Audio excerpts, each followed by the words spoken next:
You have touched me so with that introduction. I am so honored to be your friend. I am so honored to be around you whenever we are near, to hear your words, to hear your stories, to hear the lessons you have learned and have yet to teach. You are a treasure for our country. Yes, you are a bulldog too. I'm a bison, but I respect. But you are an extraordinary leader of our country, and I'm so thankful to you, and I feel blessed to know you. And to everyone, Speaker Pelosi, Nancy Pelosi, Majority Leader Hoyer, Assistant Speaker Clark, and the members of the Democratic Caucus, it is an honor to be with you tonight. Chairman Jeffries, Vice Chair Aguilar, thank you for inviting me to join you and for the honor of being a part of this conference. As we all know, this is a critical moment for this caucus, for our party, and for our country. And it is a critical moment for a number of reasons that are obvious, but those reasons also tell us that we face big challenges that may also present opportunities if we have the ability and sometimes just the courage to see what's in front of us and to take it on. As you all know, more Americans have died from COVID-19 than died in combat in both world wars and the Vietnam War combined. Fewer Americans are working today than were working in the aftermath of the Great Recession. So many of us worked together on that issue, both in terms of what was happening with foreclosures, what was happening in terms of predatory lending. People hurt then, and they are hurting now.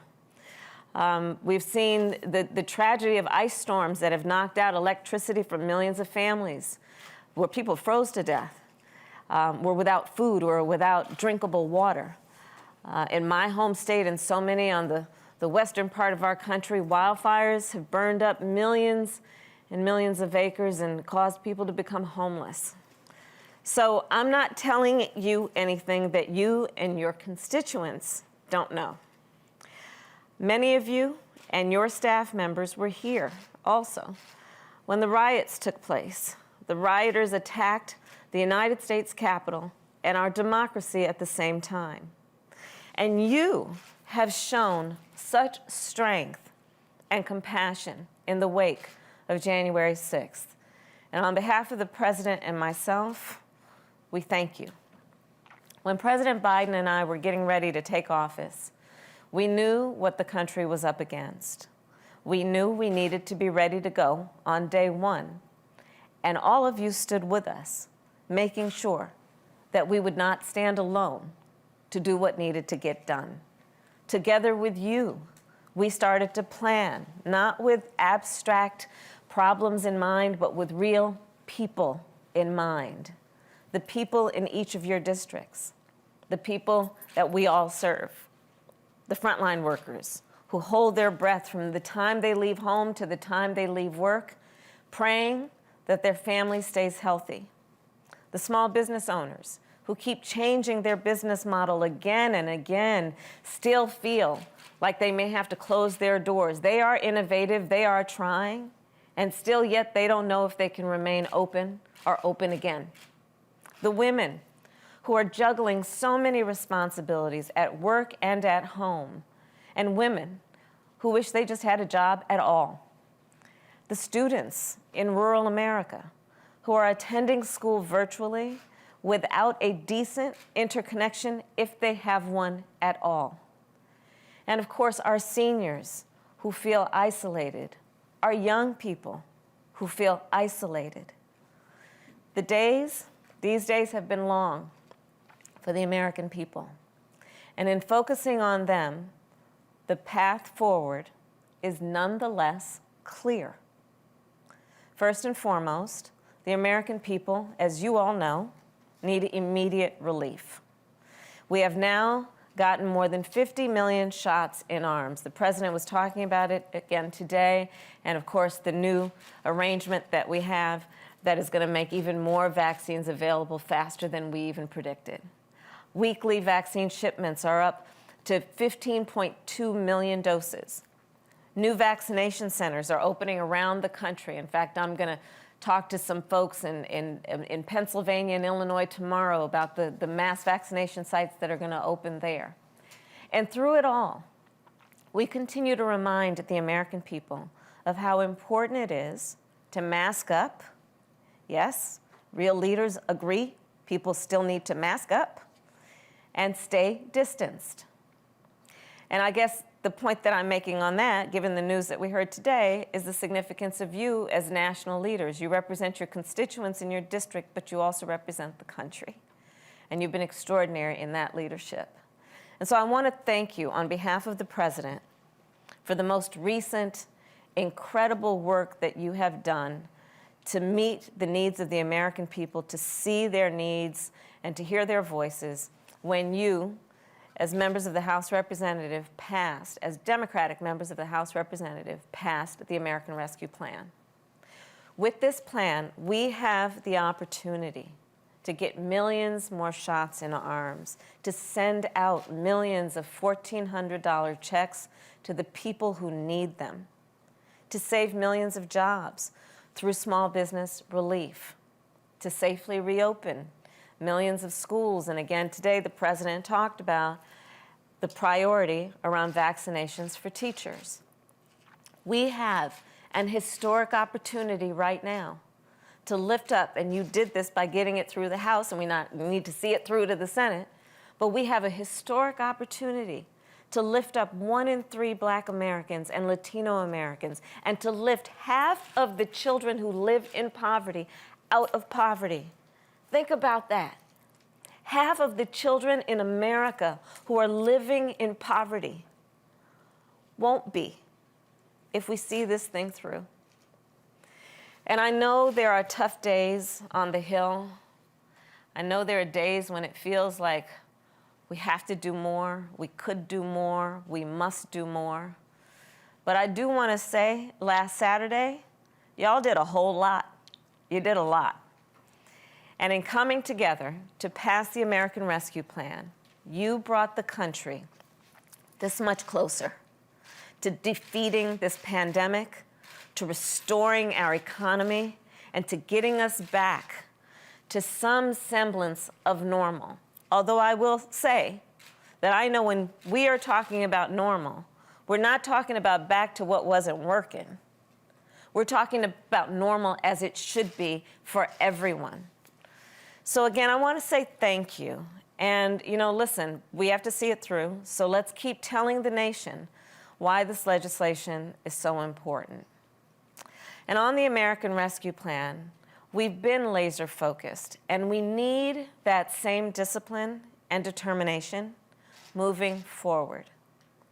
Last week, I had the opportunity to sit down with some of the members of the Congressional Black Caucus, Congresswoman Beatty, the chair, and Hayes and Williams, and then Congressman Jeffries and Cleaver. And I look forward to meeting with all of the members of the caucus. But I'll tell you, in that meeting, we talked about how getting back to normal isn't enough, because the way it was just wasn't good enough. Because for too many Americans, normal means working multiple jobs and still struggling to make rent. And in the America that we envision, we all know, nobody should have to work more than one job to keep a roof over their head and food on the table. Normal means not being able to save enough money to pay off debt, much less start a business. That's the normal for before. Normal has meant a child care bill that's equal to a paycheck. The truth is, inequity has become the norm, and the pandemic has been an accelerator. It has accelerated the flaws and the fissures and the failures in our systems and in our structures. So the work in front of us is to fix those problems, to call them for what they are, to be clear-eyed, to speak the truth, and then to fix the problems. And it's an incredible opportunity if you think about it. For so long, we have talked about creating an economy that works for all. And part of the opportunity of this moment is to know that now we have a chance to do it. or at least get closer to it. We just need to have the courage as individuals, as leaders, and as a country to be bold, and the courage to go big, and the courage to see what can be, what should be, unburdened by what has been.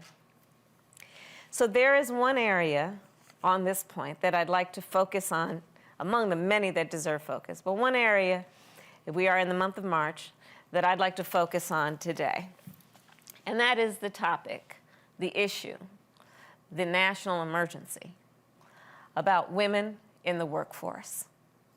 So Congresswomen Rosa DeLauro and Barbara Lee were generous enough to meet with me and Senators Murray, Cortez Masto, and some of the other women leaders recently.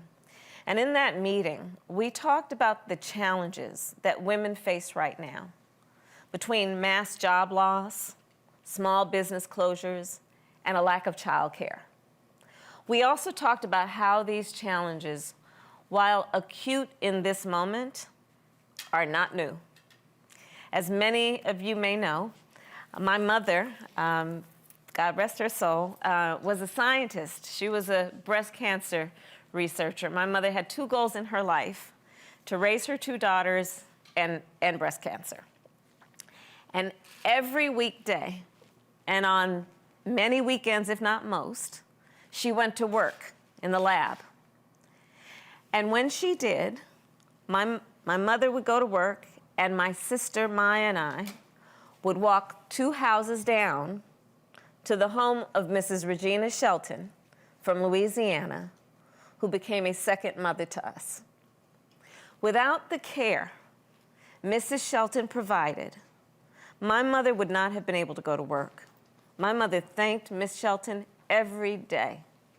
Without the care Mrs. Shelton provided, my mother would not have been able to make the contributions she did to help find a cure for breast cancer.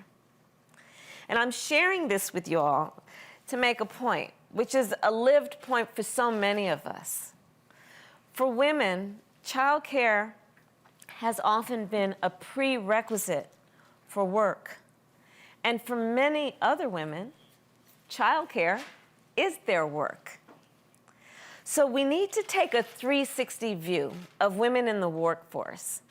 And as I think about it, think about a whole new ecosystem. Think about it as a cycle, starting with childcare. So let's make sure childcare is available everywhere, including in rural America and all of those childcare deserts. And we need to make childcare affordable for everyone. In doing that, we also have to think about childcare workers, because of course, that's how we have the childcare we need in most situations, especially if you don't have the blessing as a working woman or parent of Mrs. Shelton living 2 doors down. And let's make sure that these childcare workers and all workers are paid fairly and are treated with dignity and treated with respect. And finally, we know that a lot of childcare centers, okay, because here's what I'm talking about in terms of the cycle and the circle of it all. And we know that many childcare centers are owned by women. So we are talking, yes, about women-owned small businesses.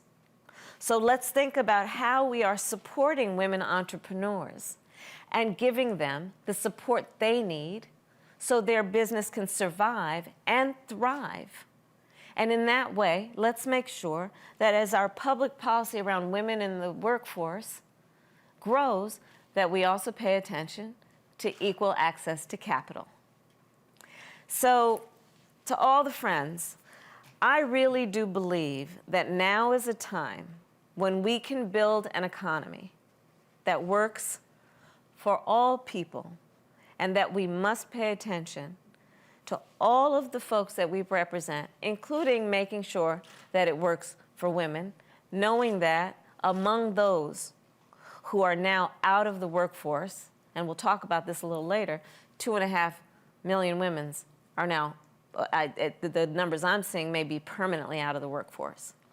And we should think about it in a way that we think about what we do that is about everyone getting that kind of support.